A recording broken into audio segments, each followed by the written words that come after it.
Hello, everyone, and welcome to the Spurs Up Show, best Gamecocks podcast on the internet. Today is Thursday, May the 6th, 2021. Today's show, it's a Yardcocks baseball heavy episode, folks. First, we start in the midweek. I talk South Carolina's big 7-6 midweek win over the North Florida Ospreys, guys. Gamecocks getting a really gutsy win at Founders Park, guys. I'll break down the game in its entirety. We'll also talk TSUS Midweek MVP, what's next for South Carolina. Speaking of what's next, guys, I break down and preview this weekend series against the Mississippi State Bulldogs, the fourth-ranked Bulldogs coming to town for a 3-game set at Founders Park, guys. I'll break down the series in its entirety. First things first, we'll break down Mississippi State, their pitching, their hitting, also, of course, South Carolina, their weekend rotation, what to watch for, key player of the weekend, much more from there as well. Also, we've got news and notes, your listener questions, and a fantastic conversation, guys, a really good one with what I would say is truly one of the OGs of South Carolina media. And again, you guys see him all over the place, Henry of WIS TV, and again, someone I'm honored that I got to speak with. A great conversation with him. We talked about everything from his career, being a Gamecock, South Carolina football, his career in media. I mean, just awesome stuff all over the board. Henry taking his time. Truly do appreciate it, guys. We got a packed show here on a Thursday, and it's all brought to you by our friends over at Upstate Movers Group. Guys, Upstate Movers Group, superior moving service. They bring care and attention on the companies can't offer because they're just too busy maintaining trucks and profiting off of them instead of focusing on service. Guys, service is what separates Upstate Movers Group from the competition. They're not a trucking company. They're a moving services company, and they're also employee-owned co-op. Their movers are paid twice the industry average, and everyone on the crew is invested in your success. They have dedicated professional crew members, and they also offer black glove service. They offer end-to-end packing services, custom crating and packaging for special items, and cleaning services as well. They're founded by Greenville natives and University of South Carolina alumni, guys, so a Gamecock-owned small business. They also offer 20 years of project management moving experience, and they can offer logistics and solutions that traditional moving companies simply do not have the skills for. Guys, whether in the upstate or across the state of South Carolina, if you have any moving needs in 2021, be sure to check out our friends over at Upstate Movers Group. You can find them on social media at Upstate Movers Group, or of course, if you have any other questions, go to their website, upstatemoversgroup.com. That's upstatemoversgroup.com. Be sure to check them out and tell them Chris from the Spurs Up Show sent you. Let's get it.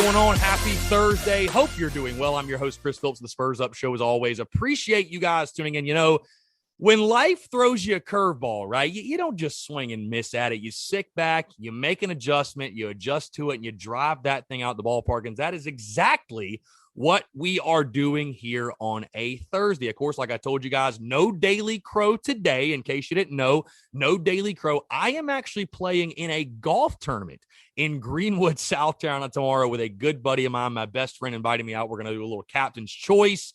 Going to have a really good time, something I'm really excited for, looking forward to. But I am actually not recording this show right now in the studio. I'm in my best friend's house in one of his spare bedrooms, literally sitting in the bed recording this podcast. So again, not in the studio, but I was like, you know what? We got to obviously get the show in. We got a lot to talk about, a lot of Gamecocks baseball, diving into Carolina baseball.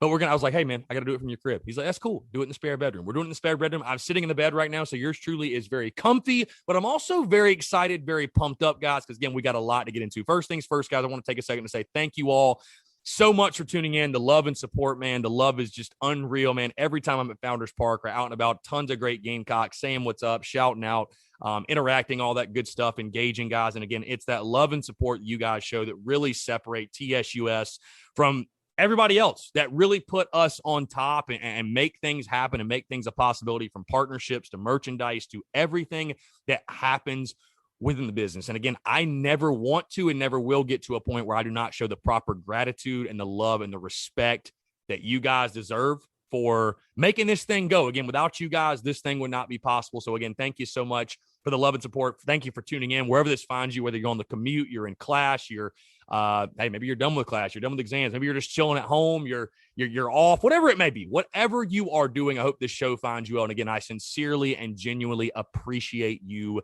tuning into the show. Again, happy Thursday. Hope you're all doing well. We're almost to Friday. With that being said, guys, let's go ahead and dive into it because, again, we're talking Carolina baseball mainly and a lot of baseball to get to. First things first, the Gamecocks, whew, they made us sweat. Not going to lie to you. I'm recording this just a couple of hours after South Carolina's win over North Florida 7-6. And boy, oh boy, did they make us sweat in the midweek game. You know, it's funny. Again, I'm at my best friend's place, I'm going to play golf with today. But I'm at his place, and this was his first South Carolina baseball game of the season. Again, he's a guy that went to pharmacy school at Carolina. He's a Gamecock fan, whatever. And I was like, hey, man, got 2 tickets. Let's go to the game. Whatever, we'll catch a game. It'll be a nice little casual midweek game, nothing crazy. We'll cruise to an easy victory. And it looked that way early on, right, with the, Braylon Wimmer homer. Even after giving up 2 runs in the top of the first and Jack Mahoney going out, Braylon Wimmer leads off with the bomb. Then Wes Clark puts you ahead. You have a 2 spot in the second. You're up 5-2 after 2 innings. You're thinking to yourself, okay, we're going to cruise to a victory. North Florida had other plans. They take the lead in the 4th inning, 6-5, and the Gamecocks in dramatic fashion on a George Khalil single score 2 runs in the bottom of the 7th to get the 7-6 lead, a lead they would never relish. They would hold on to and get the 1-run win. So again, I told him, I was like, hey man, I was not planning for this game to have this type of dramatics, to have this type of flair, but hey, it's the Gamecocks, right? They never disappoint. I will say this about it because I don't want to spend a ton of time beating a dead horse per se, because I know a lot of you guys are like, Chris, it doesn't matter. It's the midweek. It doesn't matter. Here's the thing in the midweek for a lot of fans. It's almost like a lose-lose for the ball club, because if you don't blow out a team, if you just win like South Carolina did by a single run, a lot of fans are going to sit there and say, oh my God, North Florida was, a sub 500 team and they stink and like, we're terrible. We can't even beat them by any more than what we beat them by and all that. Dude, here's the thing. In baseball, there aren't style points, right? Like, it doesn't matter if you beat a team by 10 runs, 15 runs, 20 runs, or just 1 run. A dub is a dub. A dub is a dub is a dub is a dub is a dub. And for a Gamecocks ball club that coming off of a weekend sweep in Oxford, a lot of negativity, a lot of pessimism, a lot of things going against you with the projections from your own fan base, all of that stuff, to come out and get a W. That's all that matters. At the end of the day, you know what? Doesn't matter how it happened. It doesn't matter what happened. You got the win. Again, a lot of dramatics. First things first, I wonder about Jack Mahoney, because we've seen Jack Mahoney go 5, 6, 7 innings for the Gamecocks in the midweek, and he comes out in the first inning. And what's more concerning to me is when I saw Jack Mahoney leave the game, I saw him flexing his arm, right? Flexing his arm back and forth, forearm. And so I hope it's nothing serious. I wonder, I have not listened. I'll be honest with you. I did not listen yet to Mark Kingston's postgame after North Florida. I wonder if there's something going on there. And again, you hope not, because Jack Mahoney has been so good for the Gamecocks this year as a true freshman. But I will say this. Again, you take a look at the box score, take a look at the line. The Gamecocks, 7 runs, 9 hits, 2 errors. North Florida, 6 runs, 8 hits, and 1 error. Again, like I said early in the game, you had the big flies from Braylon Wimmer, Wes Clark, who, by the way, Wes Clark with a 3-for-3 night with 2 RBIs. And I will say this, I think one of the hits was probably BS. I think it should have been an error. But either way, Wes Clark goes 3-for-3, 2 RBIs. Braylon Wimmer at the top of your lineup goes 2-for-4 with 1 RBI. Colin Burgess 1-for-5 with 2 RBI. And then, of course, George Khalil, like I said, 1-for-3 with 2 RBI and a big 2 RBI to give you the lead. On the mound, I will say this, tip your cap, I think, to the Gamecocks pitchers, because after Jack Mahoney, it really turned into a Johnny Holstaff type of night. And I thought, listen, John Gilreath, 2 1/3, 2 hits, 3 runs, 3 earned. The 2 walks are what really got him in the outing. But especially your last 3 guys, Danny Lloyd, Mag Cotto, and Julian Bosnick. Danny Lloyd, 3 innings pitched, 3 hits, just 1 run, 1 earned, 4 strikeouts. I thought his stuff was as good as ever. Mag Cotto, who has not pitched in forever, by the way, hadn't pitched in forever, gets his first collegiate win. So shout out to Mag, his first collegiate win. comes against the North Florida Ospreys in a 7-6 win again. He went 2 innings, 0 hits, 0 runs, 0 earned, and 2 strikeouts. And I thought he was really important as that bridge guy. And then Julian Bosnick gets his second save on the season. A perfect inning for him. And an inning, I will say, by the way, shout out, was assisted by an incredible catch in right field by Andrew Eister. But again, the bottom line is this. Because like I said, fans, we could have scored 20 runs yesterday and nobody would have cared, right? Because it all comes down to, okay, now what are you going to do in the weekend? Okay, so you hit that midweek pitching. So what? What are you going to do in the weekend? So, some people are just going to be miserable. On the other hand, I thought it was a really gutsy win. This is a North Florida team that, like I told you guys coming in, they were not great on the mound, but a team that is hitting damn near 280 this year. You knew they were going to swing it. And a team that has beaten Georgia, beaten Florida in a game one. Like, they have some talent. That Florida baseball in the state of Florida, guys, is really, really, really high quality. So it didn't surprise me at all. I thought the Gamecocks, I predicted they were going to roll, but it didn't necessarily surprise me or shock me that North Florida challenged you. So again, bottom line, great win. You took care of business. You did your job, and you got the W in the midweek. And guys, again, at the end of the day, in your resume, when the season's over and the dust settles, that's all that matters. Let's take a look, guys, at TSUS Midweek MVP. And a couple candidates for this one, but the guy that I just feel like deserves the praise, deserves the accolades, and a guy that we have not talked about a ton this year. People were really, really critical on this kid early in the season. Wanted him pulled from the lineup. Oh, he's terrible. He can't hit. Get him out of the lineup. Whatever. Wanted him pulled from the lineup. I think we need to be showing that same level of energy in showing our love and appreciation for this kid. Because this kid at one point was hitting like 190, and now he's hitting 220. And 220 is nothing to brag about by any means, but it's much, much better than where he was.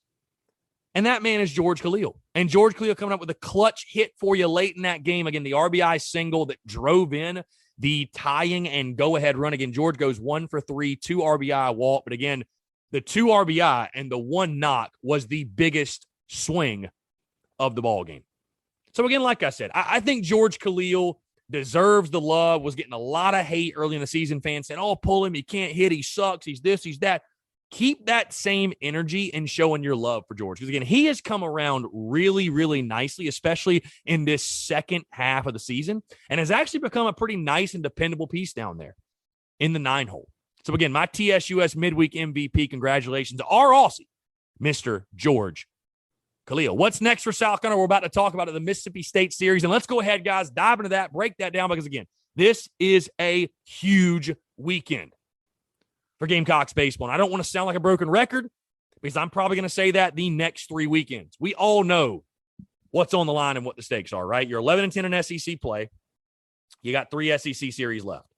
If you want to host, realistically, if you want to host a regional, if you're going to host a regional, you've got to find a way to, at absolute minimum, go 5-4 over your next 3 series.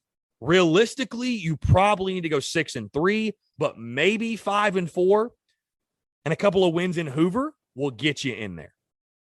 But it all starts this weekend against a really, really good Mississippi State team, the 4th-ranked Mississippi State Bulldogs. And again, that series this weekend, Friday, Saturday, Sunday. Friday at 7 o'clock, Saturday at 4, Sunday at 2. The Friday and Saturday games on SEC Network, plus the Sunday game on the big channel, the SEC Network. And again, guys, just to update you guys, I will not be in attendance Friday, tomorrow, because I am actually going home. My brother is deploying out next Tuesday in the Army, and we're having like a family cookout and gathering and everything, getting everybody together and kind of celebrating him and obviously his decision and all that stuff. So obviously got to take care of that family first. I will not be at the game Friday, but I will be there Saturday and Sunday, just to let you guys know. But of course, I'll be watching, I'll be covering the game, all that good stuff on Friday. But again, of course, Mississippi State of the SEC West, their head coach, Chris Lamanis, 2021 has been a good year for him, man. They're 32-10 overall, 14-7 in the SEC.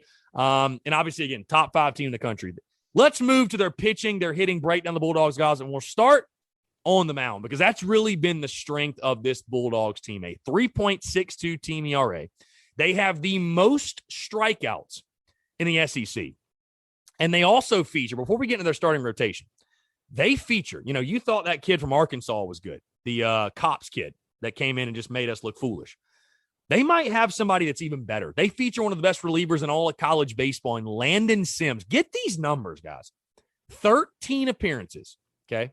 13 appearances, 30 innings pitched on the dot, 30 innings, 13 hits, 2 runs, 2 earned. He has just 9 walks to 60 strikeouts. He is 3-0 with a .6 ERA. Simply put, if you're the Gamecocks, you better not let this game get to the 8th or the 9th where he comes in, because if you do, it's probably going to be game over. Landon Sims is that good. He's been unhittable all season long. Again, a 3.62 team ERA. Landon Sims, an absolute stud. Let's take a look, though, at the starting rotation for the Mississippi State Bulldogs. They will first feature a southpaw on Friday. Left-handed pitcher Christian McLeod, 3-3 with a 3.49 ERA. Saturday, they'll go with right-handed pitcher Will Bednar, 4-1 with a 3.14 ERA. And Sunday, the right-handed pitcher Jackson Fristow, 3-3 with a 4.97 ERA. So you can see, guys, they got studs. I mean, Mississippi State has got studs all over the field, especially in their pitching staff. I mean, it's elite arm after elite arm after power arm after power arm. You're going to have your work cut out for you yet again. It's just going to be another typical SEC weekend. It's going to be more of the same, what you saw last weekend against Ole Miss, and probably even better. Because, again, the strength of the Mississippi State ball club is their pitching staff. When you talk about the batter's box for Mississippi State, 279 team average. And, again, I don't want to make this sound like they can't swing it, because 279, I mean, they swing it very well. They swing it very well. But if you had to pick what's the strength, it's pitching. But their hitting is still very, very good. A 279 team average, 48 home runs, not quite as much power as we've seen the last couple of weekends. So, they're not going to be this team that's going to, I think, hit, a crazy amount of home runs this weekend or anything. 48 home runs on the year, a 382 on-base percentage. Get this number, though, guys. They are extremely athletic. Extremely athletic. 53 for 66 in stolen bases. They run a lot, and they are successful a lot. So Colin Burgess going to have his work cut out for him. Players to watch for the Bulldogs, guys. We'll start with outfielder Tanner Allen, hitting 363 on the year for the Bulldogs, leading their team in that category, 7 homers, 40 RBIs. Infielder Cameron James, another one, 288 average. Get this, guys, the speedster, too. 288 average, 8 homers, 40 RBIs. He is also 14 for 15 in stolen bases. The guy can do it all. And then catcher Logan Tanner, hitting 267 on the season, 8 home runs, 34 RBI. So like I said, guys, they have got dudes that can swing it. This is Mississippi State. They're not a top 5 team by accident. They've got dudes all over the freaking place. Let's move to the South kind of side of things, guys, because I think there's a lot of interesting storylines with this one and things that I'm looking forward to this weekend against Mississippi State. We'll first start with the rotation. Again, this is coming out on Thursday. So Mark Kingston's going to speak to the media today. And so there could be updates and things that are different than what I am telling you right now. So again, if things are different, I do apologize. Because right now, the weekend rotation is as such. Of course, Friday, right-handed pitcher Thomas Farr. Saturday, right-handed pitcher Brandon Jordan. And then Sunday, right-handed pitcher Will Sanders. What we've seen South going to do all season long, basically. But as I move into what to watch for, you guys might find this intriguing. And this is something I have not shared on social media. I haven't really even told anybody. Because the first thing I'm going to watch for, and something that I'm sure Mark Kingston, I know Mark Kingston for a fact, probably going to be the first question he's asked in regards to, hey, what's your weekend rotation? Do we see a shakeup in the rotation this weekend against Mississippi State? Because I will tell you guys this, from the people that I've talked to, my people that are close to Gamecocks baseball, from people that I trust, things that I am hearing, it's not a certainty, but there has been talk of possibly moving guys around in the weekend rotation, most notably the Friday spot. Yes, I'm talking about Thomas Farr. And there's some of you out there that are going to be overjoyed and ecstatic and, oh my God, finally Thomas Farr's getting bumped. I think what this tells you, if that does happen, is that this is a staff and, of course, a ball club, but a coaching staff that is just desperate to win a game one. Desperate to try anything to make it happen. Because I think we all agree. Has Thomas Farr been perfect? No. but the hitting hasn't been there either. It's not like we've swung it well enough to help out any of our pitchers on a Friday. But from what I have heard, I had someone text me that, again, I trust and is very, very close to Gamecocks baseball, and said that do not be surprised to see Friday right-handed pitcher Brandon Jordan, Saturday Will Sanders, Sunday Thomas Farr. So, again, take it for what it's worth. I know Mark Kingston will address that probably today, definitely today, and we will get official word on that. And that could just be hearsay from what he said, what my guy said. It's being discussed, and this was 2 days ago. Said it's being discussed. So, if nothing else, the coaching staff is considering it. Now, my take on it, my opinion, if they want to roll with that, at this point in the season with 3 series left, I'm kind of torn on it, because I totally understand just trying to change up the mojo, trying to change up the overall vibe in game one. Because Insanity's doing the same thing over and over and over and over and over again and expecting different results. I totally get that. But at the same time, guys, like I said, you are taking a major risk in a couple of different ways. The first being this: you are banking on that Brandon Jordan or Will Sanders, whoever you go with, but probably Brandon Jordan. You're banking on Brandon Jordan is going to flourish in that game one role. You have no idea. It's a different animal pitching on Friday night. You're banking he's going to flourish there. Hey, you're banking that Will Sanders is going to flourish on the Saturday. And then most of all is a guy like Thomas Farr. I don't think he's like a mentally fragile guy by any means. But how does a guy like Thomas Farr handle it? And again, I would have hated the move much more earlier in the season, but I do understand with 3 SEC series left, can you just keep trotting the same starting 9 out there that you've sent out there Friday after Friday after Friday after game one, after game one, after game one? Can you trot the same starting 9 and just continue to lose game ones? You almost feel like at this point you have to try something else. So again, that's probably the biggest thing I'll be watching for, guys, and keep an eye out today to what Mark Kingston says, because from the people I've talked to, that is something that could be happening this weekend. And from there, how will that affect this weekend series against the Bulldogs? Only time will tell. Something else I'm watching for, guys, and I don't know how much we're going to find out this weekend, but just the status of Jack Mahoney. You know, he hasn't pitched on the weekends, but he only pitched, 2/3 of an inning in yesterday's game against North Florida. Number one, you hope he's healthy. You hope he's okay. And number two, if he is healthy and okay and it's nothing serious, do we see him pitch this week? And again, he should be available, right? So what's the overall status of Jack Mahoney? Something else I'm watching for, and again, just to say hitting is obvious. But something I saw on Wednesday, and yes, it's just the midweek. I'm not drawing conclusions from the midweek or taking anything major from the midweek necessarily. But we did not just see hitting against North Florida. What we saw was timely hitting. And I think this is going to be a great series, by the way, guys. I think this is going to be a back-and-forth series. I don't buy into the notion of some fans, oh, my God, we're going to get blown out. It's not even going to be close.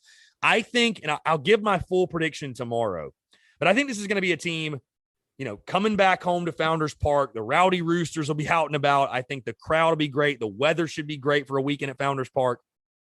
I think this is a team that's going to come home. It knows what's on the line. It's going to come home in front of its home crowd and, have a chip on its shoulder, have something to prove. Get back to winning ways in the SEC. So I think this team is going to play 3 really, really close ball games against one of the best teams in the entire country. Think the Arkansas series all over again, in my opinion. But it's not just about hitting. It's about timely hitting. And like I said, I know it's just the midweek. It's just North Florida. It doesn't mean anything. But maybe, baseball's a funny game. Maybe, just maybe, do we see that carry over into this weekend? because you got the timely hitting yesterday. That George Khalil knock, very timely hit. I mean, you easily could have lost that game yesterday. Does that, hitting's contagious, guys. Hitting's contagious. Do we see that start to spread in the rest of the lineup? The Eisters, the Allens, the Clarks, the Mendhams, the Burgees, the Wimmers. Do we see that start to spread in those guys as well, in timely hitting? Because that's what the great teams have. The 2010 team that won the College World Series, were they a bunch of bashers? I mean, not necessarily, but God, it's like every time we needed a big knock, we got it. Every single time. And you're going to have timely hitting this weekend. I mean, again, I don't want to sound like a broken record, right? Every SEC series.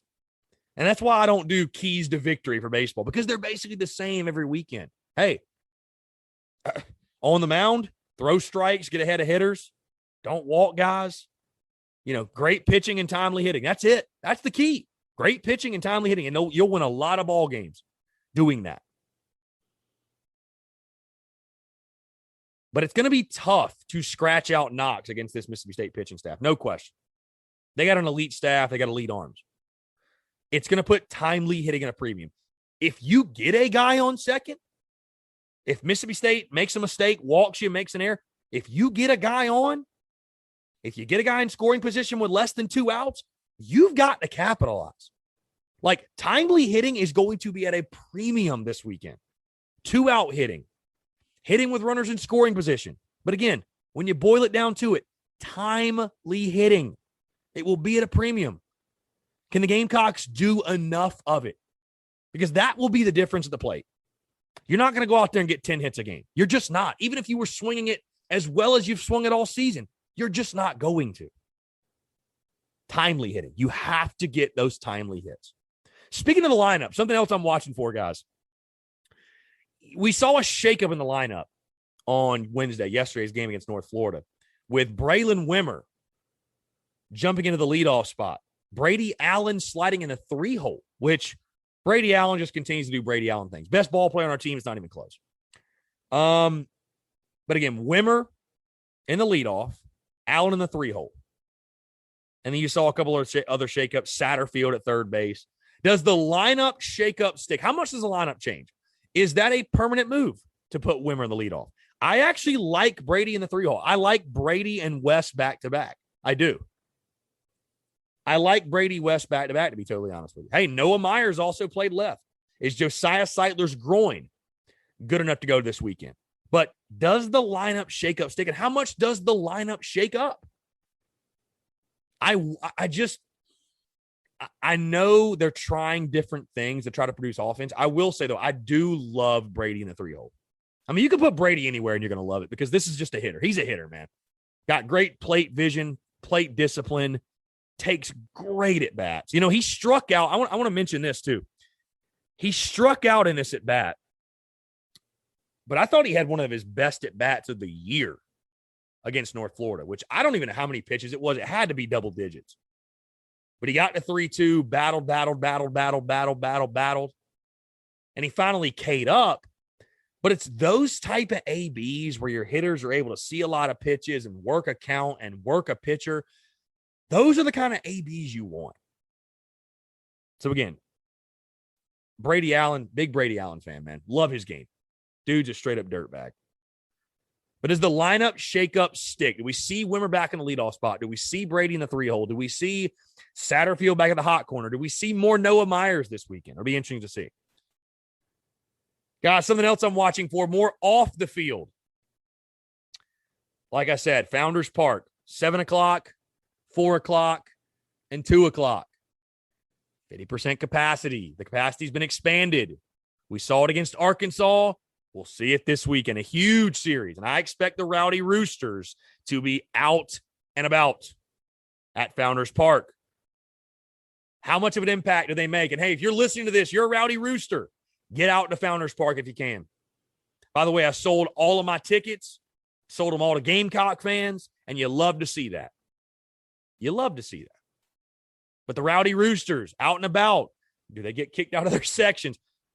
Put the students somewhere where they can make an impact. Like, stop with this foolishness. Stop with this madness of acting like our students are some pariah, like they're saying something that disrespectful and that mean to the opposing team. Let our students and let our fans create a home field atmosphere, because you're going to need them this weekend. Hey, guess what? You go to the dude at Mississippi State, they're giving you hell. It's pandemonium. It's chaos. It's crazy. We've got to create that home field advantage this weekend. And the administration, the yellow coats, let our fans do their thing, man. Because if you do, it's going to make a difference in the ball game. Let the rowdy roosters out of their cages. Bottom line, point blank. Lastly, guys, what I'm watching for. Again, like I mentioned earlier, man, it really is starting to feel like, you're getting to the last 3 series of the season. You're at 11-10 in the SEC. It's now or never for the Gamecocks, man. You know what you have to do. 6-3 is the goal. 6-3. If I'm Mark Kingston, of course they say, hey, we take it one day at a time. We're trying to go 1-0 each day. And that's great, man. That's coach speak. I totally understand that. But those guys know in that clubhouse, we all understand where we're at right now, right? And if I'm Mark Kingston, I'm telling my team, hey, guys, we're trying to win every game we play. But we got to go 6-3. 6-3 or better is the goal. We got to go 6-3. And it starts this weekend. So what does that mean? Well, you got to sweep Kentucky. There's 3 wins for you right there. And then out of Mississippi State at home and Tennessee at home, one of those 2, you got to take a series. You got to win 2 out of 3. And the other one, you at minimum cannot get swept. And I think that's very fair, and I think that's very reasonable. I know Mississippi State's the 4th-ranked team in the country. I know Tennessee's the 5th-ranked team in the country. They're both really, really good ball clubs, but you get both of them at Founders Park. And if you're a legitimate ball club and you're going to be a real legit contender, we see upsets happen all the time, guys. And in baseball, is it really considered a quote-unquote upset? Is it that big of an upset? It's baseball, man. Georgia beat Vandy on the road. Like, parity's a thing. That's why college baseball is the greatest. That's why baseball in general is the greatest sport on the planet. Because it's the last sport where I would say parity really exists. But it's now or never for this Gamecocks team, and it really is. I mean, it's a tough spot to be in when, you need to go win 2 out of 3 and you're taking on a top 5 team.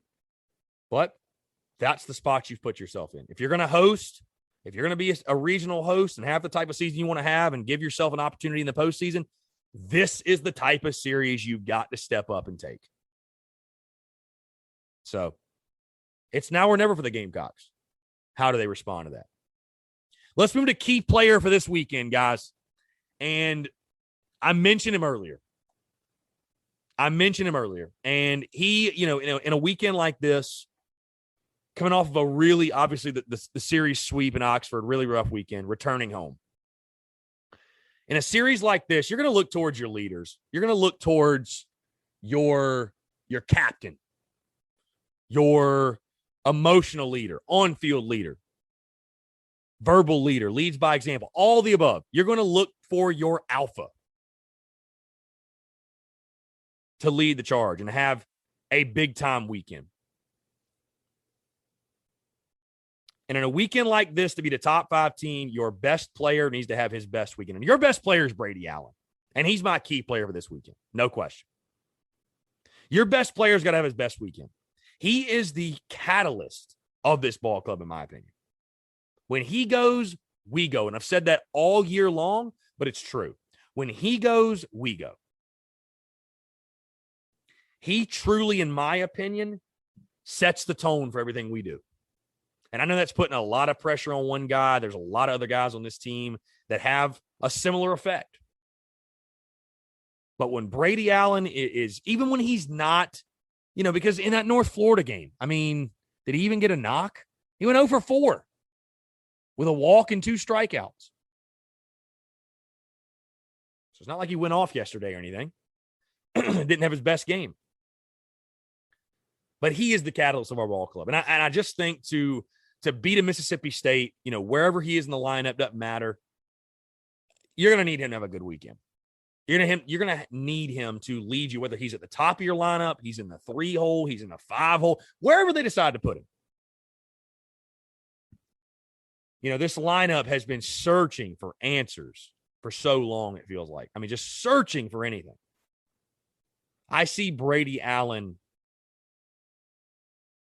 the soul reaper, the reaper of souls. I see Brady Allen being that guy to shake up this clubhouse, to get these guys going, to get their asses in gear. I see him being that dude. And I think he can be, and I think he will be. He's been that for you all year. He's been that for you all year long. He's been that, when we go into midweek games like yesterday and we go into series like this, I trust that the mental side of things will be there. We'll be good. I don't think we have any concerns or any worries when it comes to that. You know why? Because it's guys like Brady Allen who have great leadership and are great leaders. And they're going to attack this thing the right way.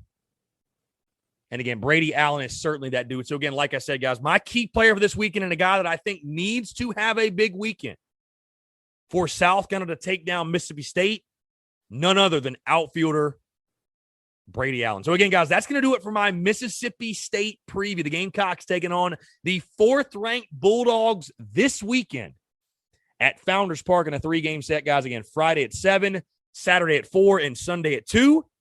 The Sunday game can be seen on SEC Network on the big channel, Friday and Saturday on SEC Network Plus, and it should be a lot of fun, guys. Like I told you early in the show, I will give you my full prediction on tomorrow's show. So if you want to know what I think, how the Gamecocks are going to fare this weekend, stay tuned for that tomorrow's show. I will have my full prediction, but that's going to wrap up the Mississippi State series preview. All right, guys, let's move to news and notes real quick. Let's start with some positive news on the Gamecocks basketball side of things. Man, when is the last time we had positive news when it comes to Carolina basketball? I don't even know. But get this, Frank Martin, in a tweet from Sports Talk SC, it says, Frank Martin tells us tonight, Couisnard and Bryant, a.k.a. Jermaine Couisnard and Keyshawn Bryant, are telling Frank Martin, they plan to return to school on June 1st. So what a boost for Gamecocks basketball that would be. Jermaine Couisnard and Keyshawn Bryant returning. And all of a sudden, you look around, and hey, I'm not going to let myself get too high a preseason expectation. I am not doing it. I'm not falling for that trap again. But hey, all of a sudden, a South Carolina basketball roster that we felt like was crazy depleted. And you're like, oh, we were making jokes of, oh my God, are you going to have enough people to play? All of a sudden, you say to yourself, okay, maybe we'll have something here. Just maybe.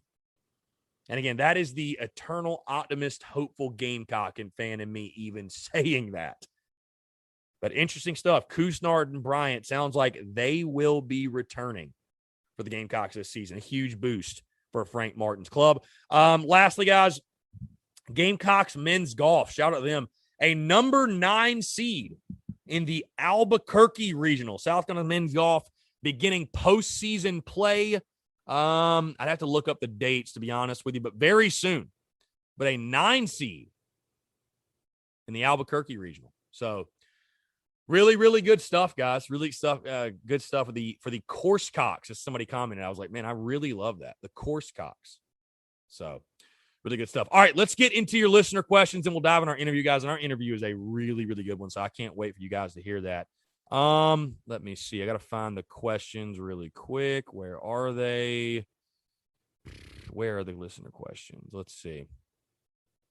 You guys are this is great podcast content right now. I just search and search and search and search and search and search. Well, my goodness, where in the world are the listener questions? I know I posted it. Here we go. Okay, we got a listener questions. Actually, no, we don't. We had none. You guys left none. Nobody wanted questions. Nobody had any question. Nobody had any questions, Mississippi State. That's unreal. How about that? Guys, come on. Come on. Help me out when I put the question box up. Don't do that to me. Don't do that to me. Leave me some questions. You hurt my feelings now. Y'all hurt my feelings. No, I'm just kidding. I feel better. You know why? Because let's move into our interview. We got a great interview, guys. Rick Henry of WIS TV. And again, if you know anything about South Carolina media and the media in Columbia, and you've definitely seen this guy, you've heard this guy. But when I dove into his bio and all of the accolades, all of the awards, all of the barriers that he broke and everything he's done in his career, and guys, this is a guy that beat cancer. Enough said. I mean, I'd want to interview this person no matter if they were a media person or Gamecocks person. This dude beat cancer. I mean, how many people can say that? And getting to speak with him, honestly, guys, me doing what I do, I know I'm not a traditional media guy. Certainly I'm not. And I'm in a totally different lane and totally a different space than the traditional media, if you will. But I think it is really, really important. I talk about this with Rick in the interview. I think it's really important to show respect and to have mutual respect for the guys that do a great job like Rick Henry in the media, in TV, in journalism, in print, whatever it may be. Because these are the trendsetters. Rick Henry was around before the internet. I mean, that's funny as that sounds. The internet, smartphones, social media, hearing his story, how he's gotten to where he's gotten, what he's done in his career. And again, guys, like I said, beating cancer. I mean, that's worth listening to this interview alone. So again, I call him the OG of sports media, the OG of media in South Carolina, and a great conversation. Can't wait for you guys to hear it again, guys. Thank you all so much for tuning in. I truly do appreciate the love and support you guys show. Thank you so much for sharing the content, consuming the content. It means the absolute world. Guys, have a great rest of your Thursday. Appreciate y'all tuning in. Now enjoy this interview with Rick Henry of WIS TV. All right, joining us on the Spurs Up Show, guys. Very excited. He's a USC graduate, 1997 class, joined WIS TV in 1988, named the sports director there in 1996. Get this, guys. He was also the first African-American sports director in the state of South Carolina. In 1999, he was named Sportscaster of the Year by the SC Broadcasters Association. In 2005, his sportscast was named the best in South Carolina by the Associated Press. Also, most notably, this dude beat cancer, certified badass. He's a cancer survivor. And again, when you talk media in the state of South Carolina, and this dude, you go look at his bio on WIS TV's website, there are things that I'm leaving out because, honestly, sir, you have so many accolades. I don't think I can mention them all. We could spend the entire show just talking about all those. But again, when you think of media in the state of South Carolina, this dude's name pops up. He is the OG of South Carolina media. I'm very pleased to be joined by Rick Henry of WIS TV. Rick, I appreciate you taking the time, man. It's a pleasure to have you on. And again, thank you so much for doing this. Man, I may have to hire you as my hype man. Again, I appreciate it, and I'm very humble, but I'm truly blessed. And did you say I was a 1997 graduate of USC? 1977. But hey, we can go with 97. We'll go with 97. That's fine. Yeah. No. 1977. Don't cheat me out of any years. So. Yeah. No, for sure. Well, I want to go back to that, Rick. I want to jump in the time capsule and go back. Actually, too, I want to mention this. You're a 1973 graduate of McBee High School, which I'm not going to lie to you. I mean, I'm from the state of South Carolina. I was like, where is McBee High School? But it's up by Hartsville, for those that are wondering, up in the upstate, kind of in the upstate, if you will, kind of that part of the state, whatever. But up by Hartsville, McBee High School, you were the school's first African-American valedictorian. So kind of a cool thing, and I'm sure not a lot of people knew about you. But again, you graduated from USC in 1977 with a Bachelor of Arts in Broadcast Journalism. You were also named Outstanding Senior at USC. Just talk about, though, again, you go to the University of South Carolina, you start your media career. Was it always a thing for you where you're like, I'm going to go to South Carolina? Did you grow up a Gamecock? And obviously now you're in the media world and you take the biases out of it and all that good stuff, but you are a Gamecock. So, what was that decision like for you, I guess? What made the decision to go to USC? What made that for you, and why'd you choose to go there and pursue media and start your journey there? Well, first of all, I became a Gamecock fan because of Frank McGuire and basketball way back in the day. Really enjoyed watching his teams and just loved watching Coach McGuire. And by the time I got into TV, he retired. He had retired. He retired in 1980. I got into TV in 1981. But I was able to get to know him, especially after I started working at WIS and we had a great relationship.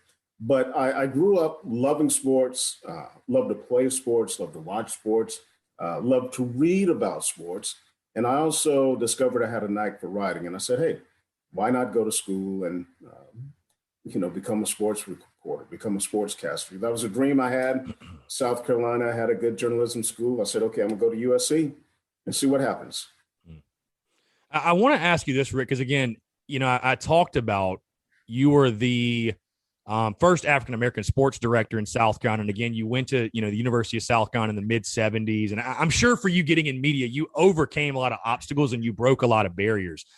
What was that like? I mean, as an African-American man at that point, at that time, and again, like I said, you've done that throughout your entire career, which again, I think is really, really inspiring. I mean, you haven't let anything stop you on this journey and, having a great career to this point and beyond. But what was that like? Because I think it's interesting. I talked to, I had Alex English on the show as well. And I feel like, you guys, it's very similar in regards to breaking the barriers, like, overcoming that, kind of, leading the path, if you will, or leading the way, if you will. Like, what was that like as far as overcoming barriers and just kind of having to kind of make your way into the media world, if you will? Well, one of the things you have to do is you have to shove aside the people who think you can't do it or you don't deserve to do it. I had a guidance counselor at McBee High School. As you said, I was the valedictorian, and she was trying to discourage me from attending the University of South Carolina. She said, you're from a small school, maybe that'll be too much for you. And I went on and graduated as an outstanding senior. And that's a real big accomplishment because when you think of the number of students, the number of seniors at the University of South Carolina, that group of outstanding seniors is a very small one. And then just getting into broadcasting, I just had to get an opportunity. I believe WIS turned me down twice. And even though, like the second time, they really pursued me and really wanted me to work there, I thought. And they wound up hiring a guy who wasn't nearly as good as I am. But I had a general manager at WPDE in Florence, Jerry Conver. I got to give him all the credit. He hired me, even though I had no experience in TV, hired me as the sports director. And I told him, you won't be sorry. Yeah, I was going to say you started there, WPDE TV in Florence, South Carolina, 1981. Again, hired as sports director. And again, like we said, breaking barriers. You were the first African-American to serve as sports director for a South Carolina television station. I'm curious to know, did you always want to go into TV? Were you interested in radio? Were you interested in anything else? Or were you always like, I want to be a TV guy? No. Growing up, I don't know, probably if you would have asked me, I probably would have told you I wanted to be a professional athlete, maybe a baseball player, right, a football player. But then those hopes were quickly dashed. Right. And I figured, hey, I need to do something where I can make a living. And again, I guess it was just my love of sports, my love for writing. Like I discovered I had that love for writing. Here's an interesting stat for you. How many people do you know that have taken the same subject twice and made an A both times? I tell people, hey, I've got to be tied for the world record. Right. But after 8th grade, I'm looking forward to a nice, relaxing, fun summer like all kids. And my mother, who was a teacher, knew my 8th grade teacher had not properly prepared us for high school. And this was going to be the first year that I was going to go to an integrated school. That was my freshman year at McBee High. So she said, you're going to summer school. And I'm like, what? Because I made an A. Well, I made another A. And that's during the time when I discovered that I really had a knack for writing and never had a problem with English after that. Not that I had a problem before, but she knew I just wasn't as prepared as I should have been. Do you prefer writing over the TV side? I mean, like, do you prefer one or the other, or do you just love them both individually? Like it's two separate? No, well, a lot of people ask me like, hey, do you write your stuff? And I said, yeah, I write the majority of it. I love writing. It's an important part of what I do. So that's part of the whole puzzle. I love the writing. I was going to say, obviously now, not to cut you off, but obviously now it's like things have shifted so much to video and audio. And there's a lot of, I almost feel like written word is kind of a lost art now. Like people don't really like, there aren't stories, I feel like, put together by journalists like you used to have. You know what I mean? It's a lot more quick hitter. You know, some people would say hot takes, if you will. That there's kind of like that. It's almost a lost art to be an investigative journalist and like write a really, really in-depth story anymore. Yeah, you're very observant. A lot of that, especially in local TV news, is that we don't have as many people as we once had.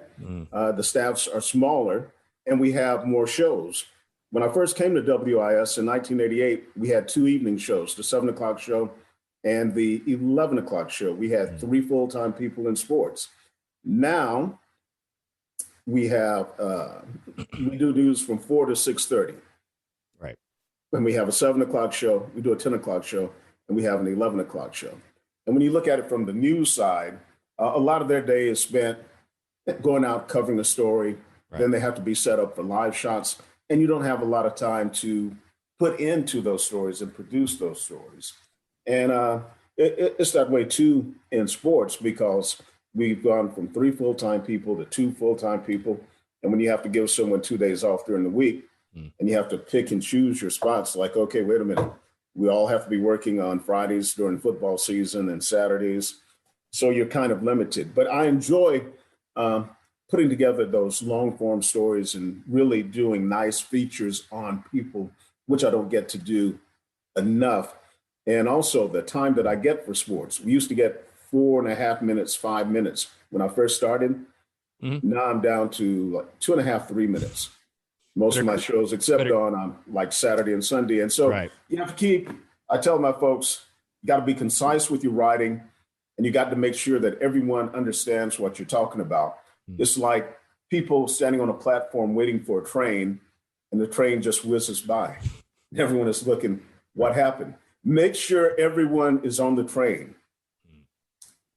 I like that. I like that analogy for sure. It is crazy though. Like, again, just observing, it's people don't really want to read anymore. Like I said, they want those 15 seconds. You're right. They get bored. The attention span is not there, right? It's not quite. And I mean, I'd say that to myself too. I mean, people just don't want to sit down and read a story like that. But again, there's still a lot of value, and I truly believe that. And I think you're seeing that on other platforms as well. Now, you joined WIS in 1988 as an anchor and reporter. You became the sports director in 1996. So again, obviously you get that promotion. You're continuing to break barriers. You're continuing to do great work. You know, you're an award-winning journalist. You know, like I said in the beginning, named 99 Sportscaster of the Year by the South Carolina Broadcasters Association in 2005. Your sportscast was selected as the best in the state by the AP. So again, you had a lot of success. Just, I guess, kind of talk about, if you can summarize your journey at WIS, again, just starting there as an anchor and reporter and then getting that promotion, like I said, to sports director, which I'm sure was a big deal for your career and even where you are now. What's the journey been like, I guess? What have you most learned along the way while you've been doing your thing at WIS? What have I most learned along the way? Well, you know, on July 6th of the year, it will be my 40th anniversary in television news. Wow. Congratulations. That's awesome. Thank you. Thank you. Awesome. Because I started at WPDE in 1981. And I'll have to say it's been a wonderful journey because the stories that I've gotten to cover, you know, the events I've gotten to travel to and see some of the world's most important sporting events. One thing that I learned, and I learned this very early on, is there's a reason it's called broadcasting. You want to reach the largest number of people possible. And you can't go in with this attitude, oh, I'm just going to be excited about the sports that I love. You know, because you're going to leave a lot of people out. Giving a good example, NASCAR. My first NASCAR race was the Southern 500 in 1981. You know, as a black guy growing up in South Carolina, you've never gone to a NASCAR race. Right. I'd seen watched some races on TV. I knew all the big name drivers. And so my first experience covering NASCAR, man, it was hot. It was gritty. And, it wasn't a pleasant experience. But I knew that if I was going to survive in Florence, I had to cover NASCAR. And one thing I had to overcome. There was one day I discovered that there were some drivers at the track testing. and the other station in Florence, they were there. They had the coverage, and I'd heard nothing about it. So I called up the track PR director, and I said, hey, next time, could you call me up? Because, back then, there's no Twitter. Right, of course. No texting. Right. And so it happened again. And I'm like, okay. I know I'm the new guy. I'm the black guy, but I got to find a way. And I had two white guys. One of them eventually came to work for us at WPDE. They started calling me up because in the town of Darlington, if one car fires up on that track, it just reverberates all throughout the town. And they'd say, hey, Rick, there's something going on at the track. So I'd load my gear up in my car, travel over to the track, and I'll never forget the look of surprise on the PR director's face when I pulled up. Like, how do you find out about this? So then he started calling me and letting me know. And then one day, someone who actually works for Nascar, they were in town, and he said, hey, I watched your show last night, and I was impressed with your NASCAR coverage. And I went, okay, I must be doing something right. And how about this? After I got to WIS and the struggles I had covering NASCAR, Darlington Raceway invited me to be the Grand Marshal of the Southern 500 Parade. Wow. So I've learned to be resourceful and find a way to get things done, even though you're facing big challenges. Now, obviously, even before social media, because I think it's so important, in today's day and age, that if you're going to pursue media or, be a personality, you have to stand out and kind of create your own personal brand. Like, I think personal branding is so big right now. And I'm sure you'd agree with that. When you started in TV and you started in media, did you feel like, were there certain things you were thinking to yourself, okay, I'm going to do this, this, and this to stand out and, establish the personal brand of Rick Henry, and people are going to know me for this? And, because some TV guys will have slogans. Heck, nowadays, we're seeing, I think it was that guy in Charlotte that literally went famous on TikTok for dancing or whatever. There's all kinds of stuff that people are doing for their personal brands and to stand out. For you, was it just as simple as, hey, I'm just going to be myself and my work is going to stand out on its own merit? Or I guess, how did you go about sort of carving out that niche, if you will, that was like, hey, this is Rick Henry. This is why I'm unique. This is what makes, especially on the TV side of things, this is what makes me unique. And, I guess why you should tune into me, why you should care about what I have to say. Well, one thing I tell folks, just be yourself. Right. You can't go out there and say, hey, I'm going to be the next Chris Berman, or I'm going to do things exactly the way this guy or this lady will do something, because it's not going to work for you, because it's not genuine. You can study people and go, hey, I like the way they did that. How can I incorporate that into my delivery? And also, I just wanted to show people, just have a good time with it. Use some humor, just work hard, and cover the things that people have an interest about. And also do it in a way with a special way of writing, and just try to do everything at A+ quality. But the most important thing is just be you. Do you. Yeah, I agree. Be yourself 110%. The interesting thing you mentioned earlier, Rick, is that, when you were talking about the story about NASCAR in Darlington, like you said, there was no Twitter, there was no texting. It's crazy because I think, you've obviously, through your career in media, you've seen seismic shifts in the way media is distributed, the way it's consumed, just the overall media landscape. You literally started, there was no internet. I'm not trying to date you or anything, but there was no internet, right? Like, people weren't going on their people were not going on their computers to read an article. It was all newspaper. Then the internet happens. Then smartphones happen. Then social media happens. Right. What is it? Because again, that's something that keeps you on your toes. And like you mentioned, being well-rounded in regarding to, covering every sport and just talking about things people care about. You can't be kind of in tunnel vision, right? You have to be able to touch on everything.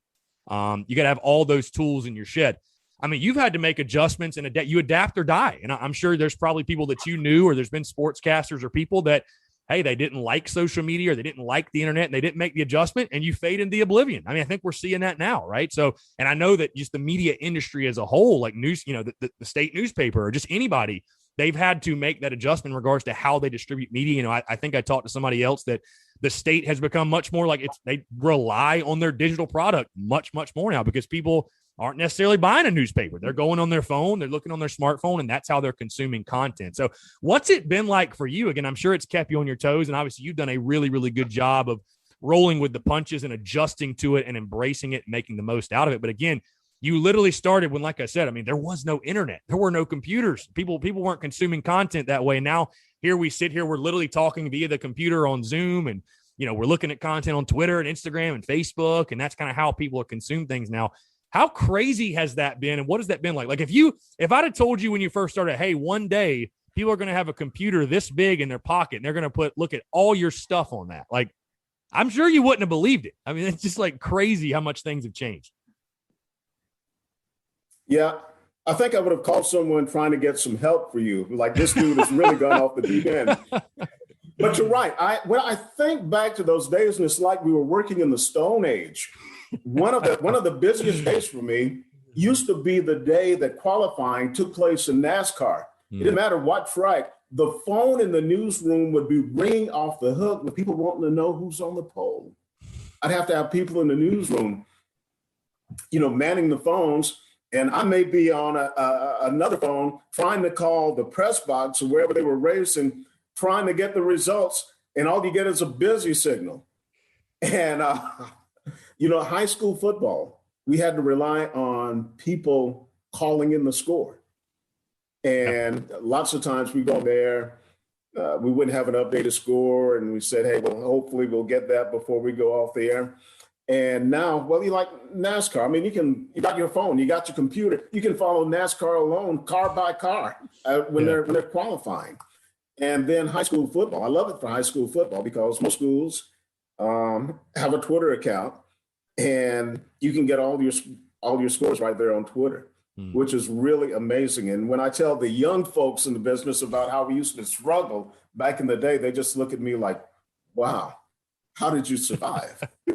But yeah, I've adapted really well because there are things about it that make the job easier. Right. Now, what I don't like about social media is people who love to spread rumors and retweet stuff that is not factual, especially when there's a coaching search involved. You know, because when your basketball coach is potentially on the chopping block. I'll just say that. So I know there was a lot of stuff regarding Frank Martin. I'll just leave it at that. So. Oh, yeah. You know, you have to take your time and track it down, make some calls just to make sure, okay, yeah, that's not happening. So it can be a pain in the rear end on those occasions. But no, social media is a very helpful tool. And as a matter of fact, Twitter suspended my Twitter account a couple of weeks ago. Really? I did not know that. Because of that's why I started a new Twitter account. They said because of unusual activity. They didn't tell me what the activity was. I'm thinking maybe I was hacked. And so anyway, like I sent them the wrong email address that I had for it. And they go, oh, there's no, we have no record of that Twitter account. So, I remain locked out of it. And I said, okay, well, in the meantime, let me start this new account. So, I'd like to tell all you folks out there that my new Twitter handle is Rick Henry TV. So give me a follow. I lost all my followers and I'm trying to build back up. So we'll see what happens. But yes, that has been really frustrating. Let's get Rick back as followers. Of all people that probably deserve to be suspended, I think you'll probably be last on that list. So I feel like that's a little unfair. It was unbelievable that, they said because of suspicious activity or unusual activity. Okay, well, what happened? So I'm still waiting to get that answer. Yeah, and I want to say this too, Rick, because I really do, with what I do, and I would say, social media is a double-edged sword. It has its pros, it has its cons. I think we all understand that, recognize that. Obviously, from my perspective, it's given someone like me the opportunity to, or anybody for that matter, you can literally just go on the internet, start a personal brand, start a podcast, start a media entity, whatever you want to call it, and you can literally build something out of it. But with that being said, because I agree with you, there are some people out there that I think give it a bad rap because I think you have to, even when you're in, obviously I'm very non-traditional, rough around the, whatever you want to call it. But I think at the same time, you have to have respect for people like yourself, like people that are the OGs in media and people that currently operate in media and the way they do things, and have respect for the game. You know what I mean? So it's like, I really hear you when you say like the people that are doing things for clicks or for retweets, or they're just making rumors, or they're just stoking the fire just to get things going. And it's like, we saw that during the football surge, where it's just like, and I'm not going to name, I think everybody probably knows what guy I am talking about, but there was one specific dude that was some media guy that I think probably wasn't even a real Twitter account, but this dude was just constantly going off on, and it's like none of it turned out to be true. But it's like you have to be very careful because people are looking to latch on to things on social media.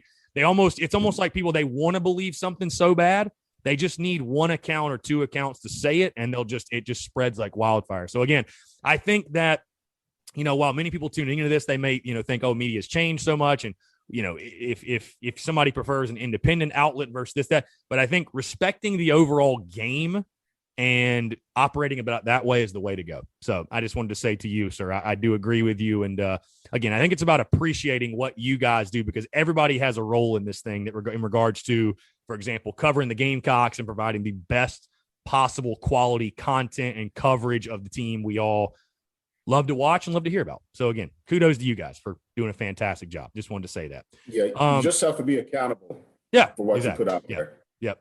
110%. It's all about accountability for sure. Take ownership of it. Talking about, and speaking of South Carolina, because again, I know with you, again, being in the media circuit, you take the bias out of it. You talk about Clemson, you guys talk about everybody in the state, whatever, but you are a USC guy when you boil down to it. And I really want to ask you about, again, because I'm sure since your time in Florence, right? I mean, you've been talking Gamecocks. I mean, obviously you guys were covering everything, I'd imagine, or were you more local sports at that point? When I was in Florence? When you're in Florence. When it came to football and college football, okay, covered Gamecocks, Clemson, South Carolina State. Probably not as extensively as I do now, mainly because I was in Florence and it was a little more difficult. Like if we went up to Clemson to cover a football game.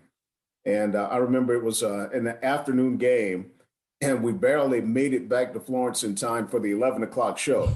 They couldn't believe they picked that Saturday to do some construction on 26, which slowed us down. But no, we were big in football coverage. Basketball, this is, it was an incredible time to be in Florence covering basketball, because there was one year, it was the 1985, 1986, West Florence High School, they won the state championship with a lineup that they were calling the best starting lineup in the history of South Carolina at the time. They had 3-4 guys maybe that went D1. Wilson High School, they had Patrick Sellers, and longtime basketball fans will remember that name because he played at UConn. And South Florence had a guy that went to Virginia Tech. So the games there in the city of Florence were just unbelievable. And get this, that same season, the Francis Marion women won a national championship, coached by Sylvia Hatchell, who went on to North Carolina, and she won a championship there. She won 2 at Francis Marion. Socastee High School had this young lady named Beth Hunt. And before Asia Wilson was the USA Today National Player of the Year, Beth Hunt was the National Player of the Year. She went to Maryland before transferring to South Carolina. Wilson High School had Jolette Law, who is now an assistant coach under Don Staley. But Jolette was a point guard who went to Iowa, wound up spending some time with the Harlem Globetrotters. And she was also a head coach herself before going to Tennessee to be an assistant and then hooking up with Don. And all that happened, and I forgot, Hartsville girls won the state championship that year. So I had all that basketball going on and had very little time to pay any attention to Gamecock basketball, which was kind of struggling at the time, or Clemson basketball. I covered it, on my sportscast. But as far as like nightly coverage. I mean, every night there was a very interesting or important basketball game to cover in the market. But no, we did pay a lot of attention to South Carolina and Clemson. Like in 1984, I covered just about every USC football game, the Black Magic season. Because back then, before they were in the SEC, they were playing a lot of North Carolina schools, NC State. They played NC State that year. They play East Carolina. So you cover a lot of their home and away games, just a couple hours trip. Yeah. And like I said, on that USC note again, and we'll talk specifically football, because again, you've had the opportunity to cover so many great athletes, so many great coaches. But again, being a USC guy, I mean, I think specifically you've covered guys like Joe Morrison, Lou Holtz, Steve Spurrier. I mean, you think of all the great players. Obviously, this was just after, like, right when you started, but George Rogers winning the Heisman. I mean, Sterling Sharp. I mean, you just go down the list of these great players. How awesome has it been for you? And as a media personality and a fan also, how crazy has it been to see the evolution of Gamecock football? I mean, just obviously we all want to talk about the 2010 to 2013 and where it really hit its peak under Steve. I mean, I know there were longtime Gamecock fans that I would speak to, and again, I look back on those days. And I'm like, God, because I was a college kid at that point. Like I really feel like I took it for granted. You know what I mean? I was like, man, we're just gonna win. Whatever. This is normal now. We just win 10 games a year, and it's like when you spoke to the Gamecock fans who'd been watching the past 20, 30, 40 years, they'd give you a lot of perspective on like how special that run and how special it was, what Gamecock football was doing. But again, just speak on it a little bit, just seeing the evolution of Carolina football, all the great coaches, personalities you've gotten to cover. I'm sure that's certainly a highlight for you, kind of watching this thing evolve. And like I said, just getting to interact with some of the greatest coaches that not just even have coached at South Carolina, but in college football history. You're right, especially Lou Holtz and Steve Spurrier. Those were some good years. And still, you kind of sit back and you go, wow, can't believe you got these legendary coaches working here at South Carolina, and you get to talk to them on a weekly basis. And so it was truly a special time because, I've seen a lot of bad Gamecock football over the years. And I think for some of the newer Gamecock fans who came along during the Holtz, Spurrier eras, they were spoiled. It's like, and I tell people, hey, those 3 consecutive 11-2 seasons with Steve Spurrier, that was really special. And until someone else can do it, I don't know of anyone who can really, and I know a lot of people are upset with the way Steve left. Right. But I said, you really can't criticize the man that much for what he did in having those 3 11-2 seasons. Right. Everyone can be criticized, but until someone else can do it, I'm like, hey, that was the greatest era so far of Gamecock football.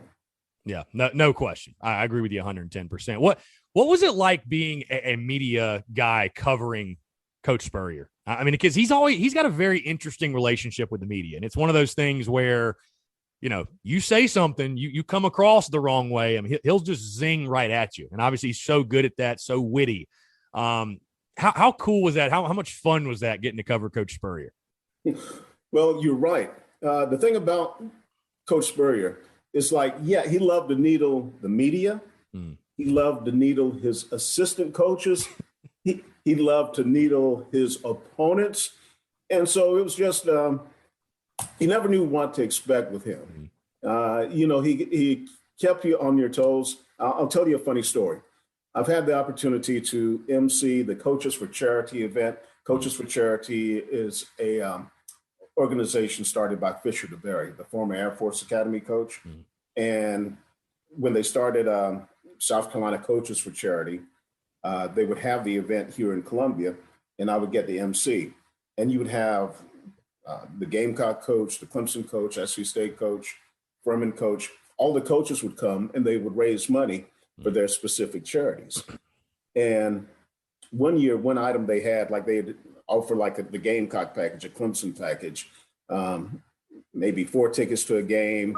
You get to meet the coach, and they would have an autographed helmet of that team. The coach would autograph it. And so Steve and I we were in the banquet room while everyone else was out wrapping up cocktail hour. You know, I'm getting ready to MC. And Steve hadn't signed his helmet yet. Dabo had signed his, and Dabo signed his ACC champs. That was the year they won the ACC, but they lost to South Carolina.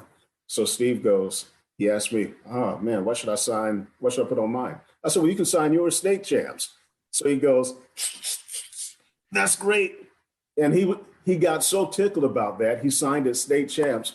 Then he looked at me and said, that's your idea. And he was talking to one of his buddies, showing him, and he was just cackling because he knew it was going to needle Dabo. You know, so yeah, I really miss covering him because it was a lot of fun. Mm-hmm.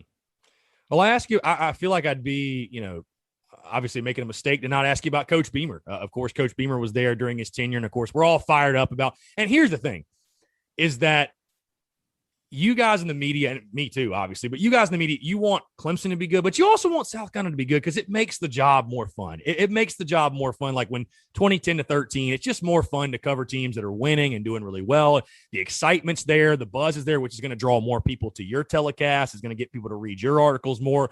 So obviously, we're all excited about Shane Beamer getting hired, the future of the program. I'd love to just hear your honest thoughts when you take a look at the hire and sort of what we've seen to this point with, you know, obviously spring ball wrapping up, the spring game happening, and we're moving into the offseason. But just curious, from your perspective, what are your thoughts on the Shane Beamer hire and sort of the direction of Gamecock football right now? I like the hire, and I think it's something that South Carolina needed. You know, I mentioned, you know, we talked about Steve Spurrier. We talked about Lou Holtz, and there was Paul Dietzel. Mm-hmm. Dietzel, Holtz, and Spurrier, all three coaches that had won national championships at other schools. Mm. And so when you get a hire like that, you go, hey, well, maybe they can do the same thing for us. Under Dietzel, his high water mark was winning the 1969 ACC championship, the only conference championship in the history of Gamecock football. Yep. Lou, he had the 2 Outback Bowls, and then things tailed off. Steve had the great 3-year run, and maybe you can look at it, you know, like 5 years. Yeah. And he admits, you know, maybe they should have won an SEC championship. It didn't happen. There was a game always during that run that kind of derailed them. And then they weren't able to maintain the recruiting. And, you know, you look at Clemson, a team that has won 3 national championships. They had Danny Ford, who had never been a head coach, and Dabo, who's never been a head coach. Not saying the same thing is going to happen to South Carolina, but you bring someone in who's passionate. The one thing about Shane is he really wants to be here. Yeah. He really wants to be here. He's not looking at this as a stepping stone to his next job. You know, if he could stay here 40 years, I think he probably would. So that kind of just bleeds over to everyone, the assistant coaches, the players. Hey, this guy is here for us. He loves this university. And so we're going to give it our all. It's going to be tough. You know, they still have to build up the roster. They've got some talented players. But the one thing about playing in the SEC, like when South Carolina first joined the SEC, I went, oh, man, they don't have enough players. Right. And it's what I tell people is if your starter goes out, if you're going to be a great team, can you win? Can your backup play winning football at that position? If you've got a bunch of backups that can't play winning football and, you know, you have injuries, and then in this era of COVID, you know, we're not out of it clearly, you're going to struggle. And so, but I like the hire of Shane Beamer, and I wish him the best. He's great to work with. And again, that passion for wanting to be here, you know, you can't put a price on that. Yeah, I love the hire too, man. I'll say again, selfishly, from you and I's perspective, I love how the excitement and I think the overall just hope and the optimism has returned to Gamecock football again. That makes what you and I do a lot more fun. Let's put it that way. As much as people may think, oh, they want to be negative, it's like, no. I joke with people, the best thing that could happen to my business is out of my control. South Carolina winning football games. So, like, fingers crossed. Fingers crossed. Yeah, well, I want to follow up on something you said. Yeah. You said it's more fun covering winning teams. You're absolutely right. I want all the teams that I cover to be successful. Mm-hmm. That's a better story. I'm like the 98, 99 years with South Carolina when they went 0-21. It was really Yikes. painful. Yeah. Because you can see the hurt in the player's eyes, and you just don't enjoy it. Yeah. Not at all. Thank God Twitter wasn't around in 1998, 1999. Man, that's Thank God. yeah. It was bad enough without it. Yeah. No, for sure. Well, Rick, this has been a pleasure. Again, we cannot get out of here though without talking about the latest, what happened with you. You are a cancer survivor, my friend. I would love to just hear you again take the floor, expand on that. You find out you obviously battled. You're someone who, has broken barriers. Like I said, you've been resilient. You've dealt with adversity again to beat cancer. I think that you would probably agree that stands out above anything else you've ever done. If you don't do anything for the rest of your career, and even to this point, what you've done to show that resiliency, to beat cancer, to overcome it, again, that stands out above the rest to me. And again, it just solidifies, like I said in the beginning, you're just a certified badass, my friend. I don't know what else to say. Just talk about that though. Again, I'm sure there were some moments of worry. It's just natural human nature of uncertainty, but you find out you have it. Just kind of go into detail of that entire process, and then you find out you beat it. I just love to hear more in regards to that story. Well, back last March, when the sports world shut down, it was March 16th, and I go, wow, there are no sports going on. I have nothing to do. But I had a lot of comp time that had accumulated since I started working at WIS back in 1988. It was like 4 months. So I told my news director, hey, I'm just going to go to the house for a while. I said, I'll see you April 1st, thinking maybe we'd have an idea of what was going on. Well, we know how that turned out. But no, that was March 16th, the last day I worked. Then on March 31st, I was diagnosed. I had prostate cancer. Until you hear the words come out of the doctor's mouth and he's talking about you, yes, cancer. I'll never forget. He was still talking. And, it's like I was in a state of perhaps suspended animation. I see his lips moving, but I'm not hearing anything. And, till you snap yourself back to reality. And so that was stunning, but they caught it early, and we decided I would have surgery. I went down to Orlando, where a doctor is one of the best in the world at this procedure. And one thing that really helped me out during that time, one reason I wanted to go public is because it's like 1 out of 8 men will be diagnosed with prostate cancer. But you know how guys are, we can be hard-headed about taking care of ourselves, going to see the doctor, talking about our family history. So I just wanted to make people aware that if it's detected early, you can have a good outcome. I had the surgery, and thank God I don't need chemo or radiation. I had the surgery August 20th. But then my family faced another challenge because this past November, my wife was diagnosed with a tumor on her kidney, which was also cancerous. She had surgery in January. Same outcome that I had. No chemo, no radiation. She's good. And so we look back on this year and said, this is unbelievable. If someone would have told me that, hey, you're going to be dealing with a pandemic that shuts down everything, the sports world, people will be quarantining in their homes. And plus you and your wife will both be diagnosed with cancer. Again, I would have been seeking help for that person. But we're coming out strong. And once I got the diagnosis of cancer, it's kind of like pandemic, shoot, that's nothing. I got something bigger to deal with. And after I went public, the outpouring of support that I received from people was overwhelming. It just took me by surprise. And that also helped me remain positive. So that's why I say everybody needs as much positivity in their lives as possible. And the amount of former athletes and coaches who reached out to me. Coach Spurrier called me, Tommy Bowden, former Clemson coach, a bunch of former USC quarterbacks, Steven Garcia, Perry Orth, Connor Shaw. It was just great. Yeah. And, I just want to thank everyone. Congratulations, man. That's awesome. And also for your wife. That's like I said, you think you're listening. You think you had a tough 2020. Yeah. My goodness. Yeah. But you know what? We survived. and stronger than ever. Yeah, perspective is a beautiful thing, man. Like I said, congratulations. Like I said, of all the things you've done in media in your career, I mean, beating cancer, that stands above all to me.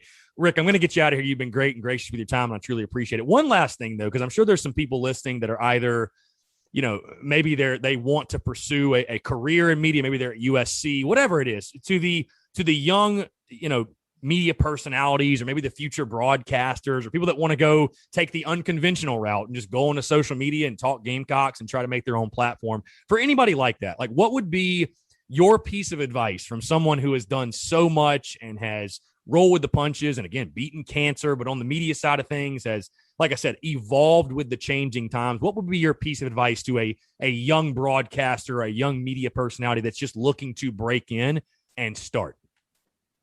First of all, you need patience.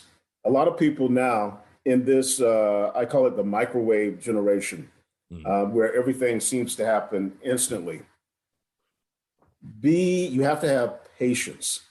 You have to put in your dues. You have to work hard.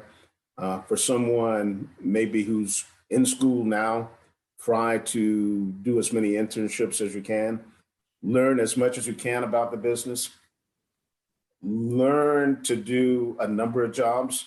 One of the best things that happened to me is, I was the sports director, but I started off as a one-man sports department where I had to learn how to shoot, I had to write, I had to produce, I had to edit. That way you become more valuable, because when people are looking to make cuts for whatever reason, they go, well, hey, this person can only do one thing. That's not going to help us out that much. That's probably the best advice I can give people. But also make sure this is something that you want to do and you're doing it for the right reasons. If you're doing it to become famous, if you're doing it to become rich, it's not going to happen. Yeah.